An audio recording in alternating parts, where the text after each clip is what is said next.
आज का ये दिलचस्प किस्सा भारत और पाकिस्तान का है। और आप सभी जानते हैं कि 1947 तक पाकिस्तान भारत का हिस्सा हुआ करता था। ये हमारा प्यारा भारत है। देखिए, लद्दाख, जम्मू कश्मीर, पंजाब, राजस्थान, गुजरात, 5 राज्यों की सीमा लगती है हमारी पाकिस्तान से। भारत जब भारत ने पाकिस्तान को और पाकिस्तान ने भारत को हजारों एकड़ जमीन सौंपी थी, ये आखिर पूरी घटना क्या है, इसके बारे में बात करते हैं। हम लोग जानते हैं। तो पहले बिगुल बजा और फिर छोटी सी परेड हुई और फिर भारत से आने वाले मेहमानों को पाकिस्तान के रेंजर्स ने सलामी दी। इसके बाद एक ऐतिहासिक घटना घटी। ये बात है 17 जनवरी 1961 की। दोनों देशों के इतिहास में यह दिन कई मायनों में एक यादगार दिन है। उस दिन 3 महत्वपूर्ण और असाधारण ऐतिहासिक घटनाएं घटी थी। और पहली घटना तो यह थी कि दोनों देशों ने अपने अपने नियंत्रण का सैकड़ों वर्ग मील क्षेत्र खाली कर दिया था। उस दिन एक ऐसा समझौता लागू हुए जिसके होने में किसी भी पक्ष ने रुकावट डालने की कोशिश नहीं की। और उस दिन हुई यह दूसरी ऐतिहासिक घटना थी। और उस असाधारण दिन की तीसरी घटना पाकिस्तान रेंजर्स और फिर भारतीय सुरक्षा बलों की तरफ से दोनों देशों के मेहमानों को दी जाने वाली सलामी थी। यह एक ऐसा सुखद दृश्य था जिसके जरिए दुनिया को यह संदेश दिया गया कि मतभेद अपनी जगह और सहिष्णुता अपनी जगह है। पाकिस्तान और भारत के बीच मतभेदों को सुलझाने का एक तरीका यह भी था। 12 जनवरी 1960 को दैनिक इमरोज लाहौर में एक खबर प्रकाशित हुई। खबर में कहा गया कि पाकिस्तान और भारत के बीच सीमा विवाद सुलझा लिए गए हैं। ये विवाद रेड क्लिफ अवार्ड के कारण पैदा हुए थे और जिसने पाकिस्तान और भारत के बीच सीमा निर्धारित की थी। दोनों देशों के बीच सीमा विवाद क्या थे? तो पाकिस्तान के पूर्व प्रधानमंत्री चौधरी मोहम्मद अली ने अपनी किताब जहूर ए पाकिस्तान में इस विषय पर प्रकाश डाला। चौधरी मोहम्मद अली को रेड क्लिफ अवार्ड में ऑल इंडिया मुस्लिम लीग के प्रतिनिधि के रूप में काम करने का अवसर मिला था। उन्होंने लिखा कि सीमाओं के मामले में बहुत सी कठिनाइयों और दंगों की संभावना थी। किसी और बात से इतने दंगे नहीं हुए थे और भावनाएं आहत नहीं हुई थी जितने पंजाब बंगाल के विभाजन से हुए थे। हर एक प्रांत में विभाजन रेखा घनी आबादी वाले क्षेत्रों के बीच से होकर गुजरनी थी और इससे लाखों लोग प्रभावित होते। और इस रेखा से एक अनुकूल अर्थव्यवस्था और सड़क और रेल, जो संचार का महत्वपूर्ण माध्यम था, 2 भागों में बट जाता। ये पंजाब में चौड़ी नहर और सिंचाई व्यवस्था की भी समस्या थी और जल्दीबाजी में और बिना उसूलों के साथ खींची गई रेखा भारी आर्थिक नुकसान और सख्त मुश्किलों का कारण बन सकती है। ऐसे में इस बात की काफ़ी संभावना थी कि बहुत से गांव के लोग जो तो अंतर्राष्ट्रीय सीमा के दूसरी तरफ हों और उनके खेत दूसरी तरफ, इस तरह की बहुत सी समस्याओं के पैदा होने की आशंका थी। और चौधरी मोहम्मद अली ने आगे लिखा कि पंजाब के संबंध में रेड क्लिफ अवार्ड ने जो फैसला किया उसमें कई मुस्लिम बहुल क्षेत्र को पाकिस्तान का हिस्सा नहीं बनाया गया था और इनमें फिरोजपुर के अलावा गुरदासपुर जिले की तहसील गुरदासपुर, वटाला और पठानकोट भारत में चले गए। और इसी तरह अमृतसर जिले की मुस्लिम बहुल तहसील अजनाला भी पाकिस्तान को नहीं मिली। फिरोजपुर, लॉर्ड माउंटबेटन को नेहरू की धमकी। आप देखते हैं कि फिरोजपुर के अधिग्रहण को लेकर कांग्रेस कितनी चिंतित थी। इसका जिक्र पाकिस्तान के संस्थापक ने जिन्ना पेपर्स में किया। उनके अनुसार पंडित नेहरू ने एक दिन दोपहर के खाने पर लॉर्ड माउंटबेटन से फिरोजपुर के बारे में बात की थी। नेहरू ने उन्हें धमकी दी थी कि अगर फिरोजपुर पाकिस्तान को दे दिया गया तो यह दोनों देशों के बीच युद्ध का कारण बन जाएगा। और इस प्रकार लॉर्ड माउंटबेटन अपनी राय बदलने के लिए मजबूर हो गए और यह शहर भारत का हिस्सा बन गया। चौधरी मोहम्मद अली ने लिखा कि भारत के विभाजन के बाद उन्हें गवर्नर्स हाउस लाहौर से कुछ कागजात मिले और इन दस्तावेजों के अनुसार भी फिरोजपुर पाकिस्तान के हिस्से में आया था। लेकिन 12 अगस्त को रेड क्लिफ की मध्यस्थता के फैसले के तहत फिरोजपुर और तहसील जीरा भारत को दे दिया गया। बीपी मेनन ने अपनी किताब the transfer of power in India Punjab के विभाजन रेड क्लिफ अवार्ड का अपेक्षाकृत संक्षिप्त विवरण दिया। वे लिखते हैं कि 2 जून 1947 को भारत के विभाजन के बारे में होने वाली बैठक के समापन पर वायसराय लॉर्ड माउंटबेटन ने घोषणा की कि वे भारत के विभाजन के बारे में एक भाषण देंगे जो लंदन में रिकॉर्ड किया जाएगा और पूरी दुनिया में सुना जाएगा। उन्होंने मोहम्मद अली जिन्ना और पंडित नेहरू से अनुरोध किया कि उनके भाषण के बाद वो भी ऑल इंडिया मुस्लिम लीग और ऑल इंडिया कांग्रेस के प्रतिनिधियों के तौर पर लोगों को संबोधित करें। इस मौके पर नेहरू के सुझाव पर उन्होंने सिख प्रतिनिधि के रूप में सरदार बलदेव सिंह के भाषण पर भी सहमति व्यक्त की थी। मेनन के अनुसार बाउंड्री कमीशन की बैठक में कांग्रेस की तरफ से पंजाब के विभाजन पर बहुत ही नपे तुले तर्क पेश किए गए। इन तर्कों में कहा गया कि पंजाब के विभाजन के संबंध में सिखों की सांस्कृतिक और धार्मिक भावनाओं का सम्मान किया जाना चाहिए। कांग्रेस की तरफ से सुझाव दिया गया कि इस संबंध में निम्नलिखित मुद्दों को हर हाल में ध्यान में रखा जाए: क्षेत्रीय सामरिक स्ट्रेटेजिक मामले, क्षेत्र के आर्थिक हित, रक्षा मामले और नहर के पानी का विवेकपूर्ण वितरण। और आप देखेंगे कि बीपी मेनन के अनुसार सिख प्रतिनिधि ने कांग्रेस की इन मांगों में अपनी कुछ अतिरिक्त मांगों को भी जोड़ दिया। सिखों ने यह भी मांग की कि चेनाब का पूरा पूर्वी हिस्सा, लायलपुर अब फैसलाबाद, मोंटगोमरी अब साहिबाल और मुल्तान के कुछ सब डिवीजन्स को भारत को सौंप दिया गया। मेनन लिखते हैं कि सिखों के हितों की रक्षा के लिए कांग्रेस अध्यक्ष श्री कृपलानी ने वायसराय को लिखे एक पत्र में लिखा, हिज मेजेस्टी सरकार की योजना उनकी सिखों की भावनाओं को ठेस पहुंचाने का कारण बनेगी अगर पंजाब में उनकी विशेष स्थिति का पूरी तरह से ध्यान न रखा गया। कांग्रेस और सिखों की मांगों का उल्लेख करने के बाद उन्होंने पंजाब के विभाजन का विवरण दिया। वे लिखते हैं कि विभाजन की वजह से पंजाब का 62% क्षेत्र और 55% जनसंख्या पश्चिमी पंजाब यानी कि पाकिस्तान के हिस्से में आ गई। बीपी मेनन के अनुसार संयुक्त पंजाब में सबसे अधिक आमदनी देने वाला क्षेत्र यही था। इसके बदले में संयुक्त पंजाब की 5 में से तीन आप देखिए नदियां भारत के हिस्से में आई। इन नदियों में ब्यास, सतलुज और रावी का ऊपरी भाग शामिल था। इसके अलावा भारत को मिलने वाले क्षेत्रों में 13 जिले, जलंधर और अंबाला डिवीजन समेत अमृतसर, गुरुदासपुर और लाहौर की कुछ तहसीलें शामिल थी। वह लिखते हैं कि सिखों ने लाहौर के न मिलने का विरोध किया, जबकि मुसलमानों ने मंडी हाइड्रो इलेक्ट्रिक प्रोजेक्ट और कुछ काल्पनिक क्षेत्रों के न मिलने का विरोध किया। बीपी मेनन ने स्पष्ट नहीं किया कि वो विकल्प काल्पनिक क्षेत्र कौन से थे जिनके ना मिलने पर मुसलमानों ने विरोध किया था, और जिन्ना पेपर्स के अध्ययन से पता चलता है कि फिरोजपुर उनमें से एक हो सकता है, जबकि कुछ क्षेत्रों का उल्लेख चौधरी मोहम्मद अली ने अपनी पुस्तक में किया है। पाकिस्तान और ब्रिटेन के संबंध खराब हो सकते हैं, तो आप देखेंगे कि वह लिखते हैं कि लियाकत अली खान ने उन्हें मोहम्मद अली जिन्ना के संदेश को वायसराय के कार्यालय के एक प्रमुख अधिकारी लॉर्ड इसमें तक पहुंचाने का निर्देश दिया था। उस संदेश में कहा गया कि उन्हें मिली सूचना के अनुसार अमृतसर और जलंधर के मुस्लिम बहुल इलाकों को भारत को दिया जा रहा है। अगर ऐसा होता तो पाकिस्तान और ब्रिटेन के बीच संबंध खराब हो सकते। लॉर्ड इसमें ने इन सूचनाओं से इनकार किया। इस पर चौधरी मोहम्मद अली ने उनका ध्यान उनके इसमें के कार्यालय में लटके एक नक्शे की ओर दिलाया।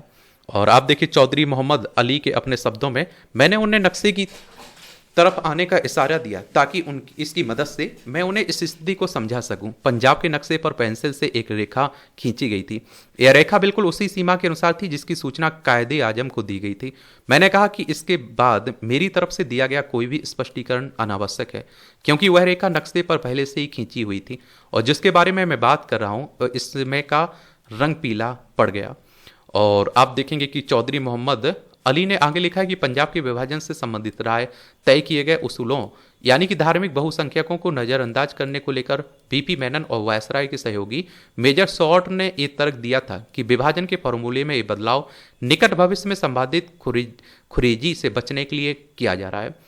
और चौधरी मोहम्मद अली ने लिखा कि उन्होंने इन बैठकों में स्पष्ट कर दिया कि उनके अनुमान सही नहीं है। वह लिखते हैं कि ये अनुमान कितने बेबुनियाद थे इसका अंदाजा पंजाब में हुए नरसंहार से हो गया था, और यह वह पृष्ठभूमि थी जिसकी वजह से पंजाब के विभिन्न हिस्सों में बेचैनी थी। इस बेचैनी का प्रभाव दोनों सरकारों ने भी महसूस किया। यही बात दोनों देशों को वार्ता की मेज पर ले आई। यही वार्ता थी जिसके कारण पाकिस्तान और भारत जमीन के हस्तांतरण पर सहमत हुए। जमीन के बदलने पर नेहरू ने मेहमानों के प्रति बेरुखी का रवैया अपना रखा था।